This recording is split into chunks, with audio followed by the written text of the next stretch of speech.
नीलेश मुखिया भी कोई मतलब शरीफ आदमी नहीं था। मुखिया था इसलिए लोग उसको नीलेश मुखिया कहते थे। अपनी पत्नी को उसने पार्षद बना रखा है, भाजपा की राजनीति करता था और शराब के धंधे में घुसा हुआ था, बालू के धंधे में घुसा हुआ था। इधर तो बिहार में दो ही धंधे फल फूल रहे हैं, एक शराब का धंधा है, एक बालू का धंधा है। तो उसी में जो गैंग वार होता है, गिरोहों की आपसी लड़ाई होती है, वर्चस्व की लड़ाई, उसी के तहत मारा गया है। उसमें गिरफ्तारी होनी चाहिए हत्यारों की, जो भी पप्पू राय धप्पू राय है, पकड़ना चाहिए पुलिस को। और गांव में जो इसका पुश्तैनी आवास है, वहां से AK-47 की बरामदगी हुई थी। नीलेश मुखिया भी दीघा क्षेत्र का अपराधी था। सिर्फ दीघा थाना में उस पर 13 मामले दर्ज थे।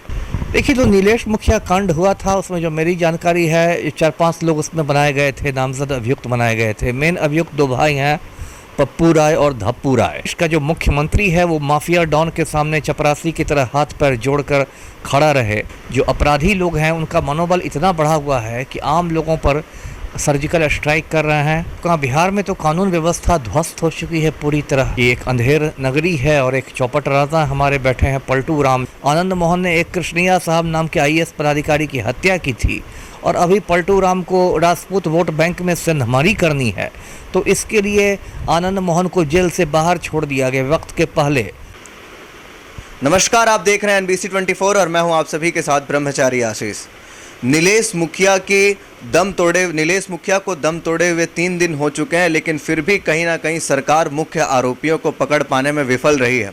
हमारे साथ मौजूद हैं पूर्व IPS अमिताभ दास जी। उनसे बात करेंगे कि किस तरीके से आप बिहार की कानून व्यवस्था को फिलहाल देख रहे हैं। अब मैं क्या कहूँ, मैं तो कई बार पहले भी कह चुका, बिहार में तो कानून व्यवस्था ध्वस्त हो चुकी है पूरी तरह, है ना। और अंधेर नगरी चौपट राजा का एक नाटक हम लोग बचपन में पढ़ते थे और जब बड़े हो गए हैं तो उसका मंचन देख रहे हैं बिहार में कि एक अंधेर नगरी है और एक चौपट राजा हमारे बैठे हैं पलटू राम, जिनका एक सूत्री कार्यक्रम है कि किसी तरह जोड़ तोड़ करके कुर्सी से चिपके रहा जाए। और यहाँ पूरा देखिए, संक्षेप में मैं यही समझाता हूँ कि बिहार में माफिया राज है और आम आदमी पर सर्जिकल स्ट्राइक हो रहा है। जो अपराधी लोग हैं उनका मनोबल इतना बढ़ा हुआ है कि आम लोगों पर सर्जिकल स्ट्राइक कर रहे हैं लगातार, नॉन स्टॉप। कुछ हो नहीं रहा है। और मैं आपके दर्शकों को एक तस्वीर दिखाता हूँ। ये तस्वीर देख लीजिए, है ना। इससे सुशासन का थोड़ा एक अंदाज़ मिलेगा। ये जो है इधर, ये है अनंत सिंह है। ये बिहार का सबसे खूंखार अपराधियों में से एक है, बिहार के सबसे बड़े माफिया सरगनाओं में से एक है। 4 साल से बेऊर जेल में बंद है और इसके अवैध हथियार हैं इसके पास, हत्या अपहरण सारे मामले हैं। और ये जो सज्जन हैं जो चपरासी की मुद्रा में हाथ जोड़ के खड़े हैं माफिया डॉन के सामने, ये हमारे मुख्यमंत्री माननीय पलटू राम हैं। अब जब प्रदेश में ऐसे हालात हो जाएं कि प्रदेश का जो मुख्यमंत्री है वो माफिया डॉन के सामने चपरासी की तरह हाथ पैर जोड़कर खड़ा रहे, तो आप बताइए कानून व्यवस्था कहाँ रहेगी। मैं अभी दर्शकों को बताता हूँ। देखिए, बेऊर जेल में आज की तारीख में अनंत सिंह का पूरा आतंक फैला हुआ है और जेल में अनंत सिंह को सारी सुविधाएं उपलब्ध कराई गई है। मोबाइल की भी सुविधा है जेल में। जेल को इसने मजाक बना के रख दिया है। और हाल में अनंत सिंह के गिरोह ने जेल कर्मियों की पिटाई भी की थी। उस पर बेऊर थाने में प्राथमिकी भी दर्ज हुई, FIR भी हुआ है। लेकिन मुख्यमंत्री में हिम्मत नहीं है कि वो अनंत सिंह को बेऊर जेल से दिल्ली के तिहाड़ जेल भिजवा सकें। मतलब मुख्यमंत्री इतना लाचार हैं एक माफिया सरगना के सामने। तो जब मुख्यमंत्री एक माफिया सरगना के सामने लाचार हैं, तो आप मान लीजिए आम आदमी कोई है तो उसकी क्या बिसात है। वो तो ऐसे थाना दौड़ दौड़ के उसकी चप्पल घिस जाएगी, FIR ही नहीं होगा। FIR होगा तो कोई एक्शन नहीं होगा। इसलिए जो भी बिहार में अभी स्थिति है, और उस पर से देखिए करेला परनीम ये है कि अब वोट बैंक की राजनीति के तहत खूनियों को जेल से बाहर निकाला जा रहा है। आनंद मोहन उसका एक उदाहरण है। आनंद मोहन ने एक कृष्णिया साहब नाम के IAS पदाधिकारी की हत्या की थी और अभी पलटू राम को राजपूत वोट बैंक में सिंधमारी करनी है। तो इसके लिए आनंद मोहन को जेल से बाहर छोड़ दिया गया वक्त के पहले और उस खूनी के लिए बिहार का जेल मैनुअल बदल दिया गया, सरकार के कायदे कानून बदल दिए गए। तो ये तो हद हो गई ना कि एक खूनी को जेल से बाहर लाने के लिए आप जेल मैनुअल में परिवर्तन कर रहे हैं।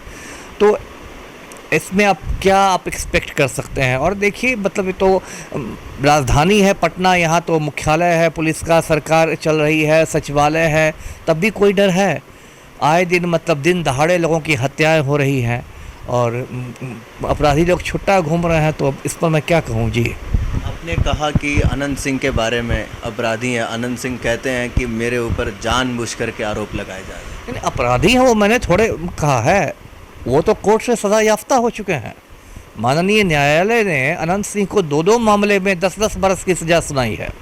इसके सरकारी आवास से ये इंसास राइफल की बरामदगी हुई थी और गांव में जो इसका पुश्तैनी आवास है वहां से AK-47 की बरामदगी हुई थी। तो मैंने थोड़े सज़ा सुनाई है, सज़ा तो इसको माननीय न्यायालय ने सुनाई है। और इसके बावजूद अब अनंत सिंह बोले कि नहीं हम तो यही हैं, भारत रत्न है, तो मैं क्या करूँगा। तो अपराधी तो ये है ही, बच्चा बच्चा जानता है। अब बिहार का ये दुर्भाग्य है कि ऐसे जो गुंडे मवाली हैं, अपराधी हैं, वो भी विधानसभा पहुंच जाते हैं, संसद पहुंच जाते हैं, उनको जाति के नाम पर यहाँ की जनता चुनाव जिता देती है। तो ये तो बिहार का दुर्भाग्य है जी। नीलेश मुखिया कांड में अभी तक पुलिस को कोई बड़ा खुलासा नहीं मिल पाया है, कुछ बड़े चीज़ हाथ नहीं लगी है, किस तरीके से देख रहे हैं? देखिए, जो नीलेश मुखिया कांड हुआ था उसमें जो मेरी जानकारी है 4-5 लोग उसमें बनाए गए थे, नामजद अभियुक्त बनाए गए थे। मेन अभियुक्त 2 भाई हैं, पप्पू राय और धप्पू राय।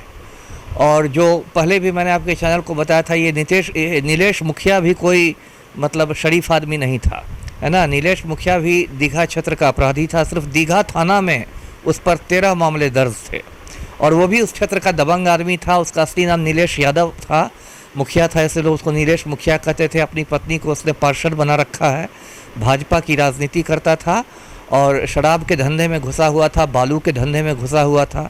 इधर तो बिहार में 2 ही धंधे फल फूल रहे हैं, एक शराब का धंधा है, एक बालू का धंधा है। तो उसी में जो गैंगवार होता है, गिरोहों की आपसी लड़ाई होती है, वर्चस्व की लड़ाई, उसी के तहत मारा गया है। तो ठीक है, उसकी हत्या को मैं ये नहीं करा कि कोई सही काम हुआ है, उसमें गिरफ्तारी होनी चाहिए हत्यारों की। जो भी पप्पू राय धप्पू राय हैं, पकड़ना चाहिए पुलिस को। अगर फरार हैं तो फिर वारंट लेके, फिर इश्तेहार लेके उनकी कुर्की होनी चाहिए, है ना। तो इतना उन पर प्रेशर बनाना चाहिए कि वो कोर्ट में आके सरेंडर कर दें, आत्मसमर्पण कर दें, तो पता चलेगा कि हाँ पुलिस का कोई इकबाल है, कानून का कोई इकबाल है जी।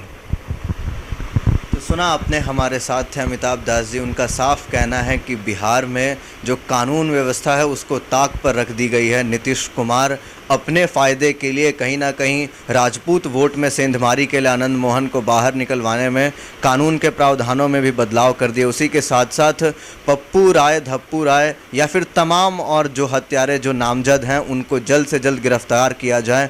कहीं ना कहीं अगर हत्या हुई है तो वो गलत है। बाकी तमाम अपडेट्स के लिए बने रहिए NBC 24 पर। धन्यवाद।